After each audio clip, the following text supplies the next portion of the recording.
another form of transportation which had been inaugurated by George Washington, the Chesapeake and Ohio Canal, which eventually reached Cumberland about 5 years after the B&O Railroad got there. And throughout most of the 19th century, the two forms of transportation were in deep competition until eventually the Baltimore and Ohio Railroad won out and took over the canal. The railroad proved to be an extremely important form of transportation, not just for passengers, who were the dominant moneymaker part of the railroad in the early days, but they were quickly supplanted by the importance of the freight transportation. The B&O Railroad hauled agricultural produce from inland points to the Port of Baltimore, and the wheat being grown in this area in the mid-Atlantic was particularly prized in international commerce in those days. It held up very well in transportation, and so it commanded premium prices. And the wealth generated by huge exports of wheat provided a great deal of money for the improvement of the areas that provided the wheat. That was particularly true here in Jefferson County, which is the focus of what we're going to talk about today.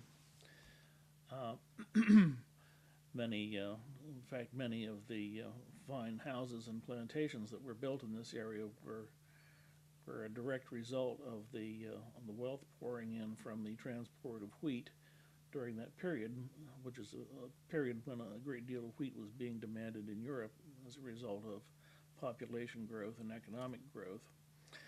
And the passenger side of it was very important too. It enabled people to move quickly between the coast and inland points. And this in itself resulted in tremendous economic growth. When the B&O Railroad reached Wheeling, Virginia in 1852, the transport of commodities had been very expensive. Everything was done by road up to that point, and the cost of transporting a ton of goods of any kind, whether it was agricultural commodities or finished products, was $100 a ton using wagons and teamsters over the national road. Well, when the B&O got to Wheeling, Virginia in 1852, the price of shipping a ton of goods or commodities dropped from $100 a ton to $5 a ton. You can readily imagine what a tremendous effect this had on commerce between the Ohio River area and the East Coast. And similarly, it was possible then for passengers to travel from Wheeling to Baltimore or Baltimore to Wheeling overnight. In those days, an express train left Wheeling, Virginia about 5 o'clock in the evening and arrived in Baltimore about 9 o'clock the next morning. By 1857, the Baltimore and Ohio was able to offer through transportation across Ohio and Indiana using connecting railroads in those states all the way to St. Louis.